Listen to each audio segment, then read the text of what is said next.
Hello Modi ji. ये मैं हूँ। ये मेरी आईआईटी दिल्ली की डिग्री है और ये धूल खा रही है। हाँ पापा, तेल गर्म हो गया?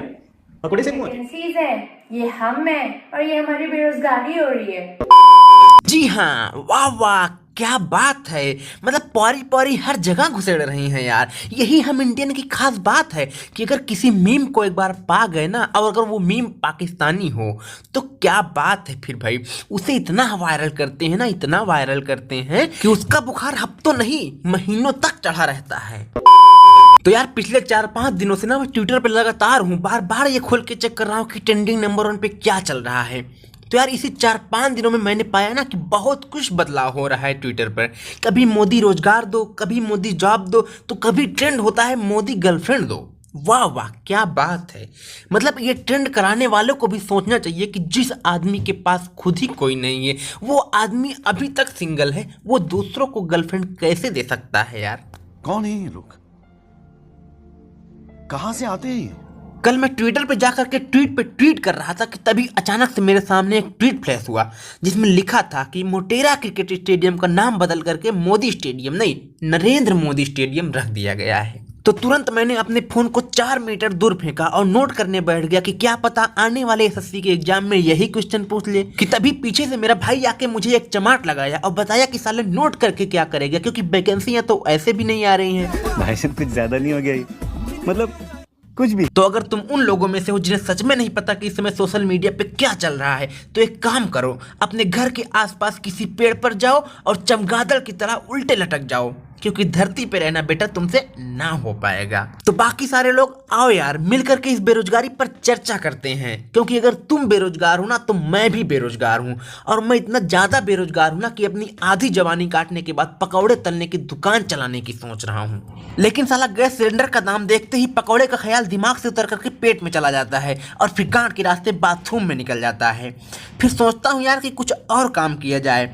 मैं तो स्विगी और जोमेटो का डिलीवरी बॉय बनने के लिए भी तैयार हूँ, लेकिन साला पेट्रोल की वजह से बाइक तो ले नहीं जा सकता और साइकिल से किसी को भी खाना टाइम पे पहुंचा नहीं सकता। तो यार इसीलिए ना मुझे कोई काम नहीं मिल रहा है। मैं तो यार बेरोजगारी से इतना तंग आ चुका हूँ ना कि यार मुझे कोई भी काम मिल जाए मैं सब करने के लिए तैयार हूँ। मैं तो चाहता हूँ कि मोदी जी का बाथरूम भी अगर मुझे साफ करने को मिल जाए तो मैं उसे भी साफ कर लूंगा, लेकिन साला वहां भी कोई वैकेंसी नहीं है यार, क्योंकि वहां पर तो मीडिया का कब्जा है।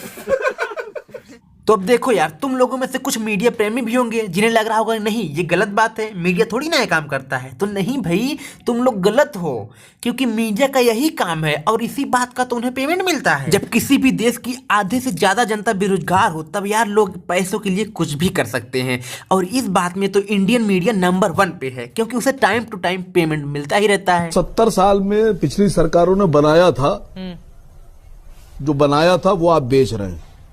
आप कांग्रेस के चाहे प्रवक्ता एयरपोर्ट बन हो, के बैठे चाहे हैं या एमआईएम के भारत प्रवक्ता बन के पेट्रोलियम बैठे हो। हैं? जली ना, तेरी भी जली ना। कमाल की बात है साहब। मैं तो कुछ कहना चाह रहा था, आपको क्यों बुरा लग रहा है? ये नहीं, बात तो मुझे संबित बुरा नहीं पात्रा लग जी रहा को है। बोलना चाहिए थी। मैं तो कंफर्म कर रही थी सर। ये मैं बात तो confirm संबित कर रही थी।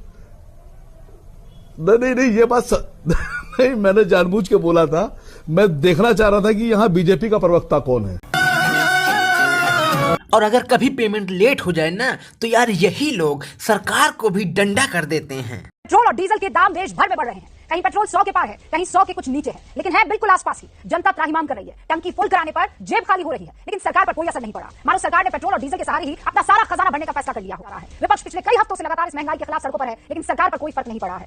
जिस मनमोहन सिंह की सरकार को बीजेपी के नेता तेल की कीमत के मोर्चे पर घेरा करते थे, उसके मुकाबले फिलहाल इस सरकार ने डीजल पर, सुनिएगा गौर से, फिलहाल इस सरकार ने डीजल पर करीब 800% एक्साइज ड्यूटी को बढ़ा दिया है। तो देखा है आप लोगों ने, यही होता है लेट पेमेंट का नतीजा। इस पर सरकार को ध्यान देना चाहिए और पेमेंट को हर बार टाइम पे भेज देना चाहिए। तो यार फाइनली ये बात करते हैं स्टूडेंट द्वारा चलाए गए इस बेरोजगार कैंपेन की, जो कि ये बहुत गलत है, क्योंकि भाई सरकार हमारा भला चाहती है।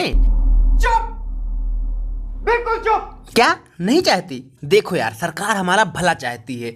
मैं बताता हूँ, एग्जाम देने के बाद रिजल्ट का कितना स्ट्रेस होता है यार। भाई जब एग्जाम ही नहीं होगा, रिजल्ट ही नहीं आएगा तो स्ट्रेस कैसा? ये भाई सरकार हमारा भला ही तो चाह रही है ना। अच्छा आप देखो, सरकारी नौकरी लगेगी तो नौकरी के लिए बाहर जाना पड़ेगा, और बाहर भाई हर जगह कोरोना वायरस फैला है ना। भाई सरकार नहीं चाहती कि आप बीमार पड़ो, इसीलिए वो सरकारी नौकरी देना ही नहीं चाह रही है ना, ताकि आपके स्वास्थ्य एकदम सुरक्षित रहे।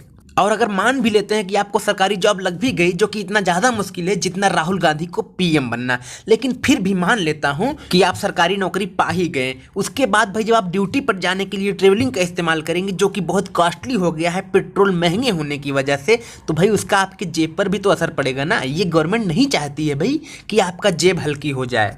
और यार अगर सरकार सबको सरकारी नौकरी ही दे दी ना, तो भाई ढिंचक पूजा और टोनी कक्कर का क्या होगा? उसके गाने कौन सुनेंगे भाई? आखिर उनको तो भी पैसा कमाने का हक है ना।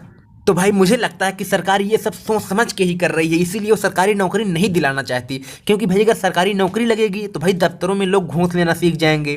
तो ये सब भाई सरकार को बहुत ही ज़्यादा चिंता है, जिसकी वजह से वो नौकरियां कम कर रही हैं। तो भाई आप परेशान मत होइए, सरकार सब अच्छा कर रही है भाई, सब कुछ मोदी है तो मुमकिन है। ओके, तो फाइनली यार जोक्स अपार्ट साइड में करते हैं और सीधा मुद्दे पर आते हैं। तो अगर आप लोग यार स्टूडेंट हो तो भाई स्टूडेंट के साथ खड़े होइए, उनका साथ दीजिए, ट्विटर पर जाइए, उनकी ट्वीट को रिट्वीट कीजिए और भाई ये जो कैंपेन है उसको पूर्ण रूप से सक्सेसफुल बनाइए। क्योंकि यार मीडिया तो कुछ करेगा नहीं, जो भी करना है आपको, हमको और इस देश की जनता को करना है। तो जाइए यार इस कैंपेन को सक्सेसफुल बनाइए और हम मिलते हैं किसी और दिन किसी और टॉपिक के साथ। तब तक के लिए स्माइल करो।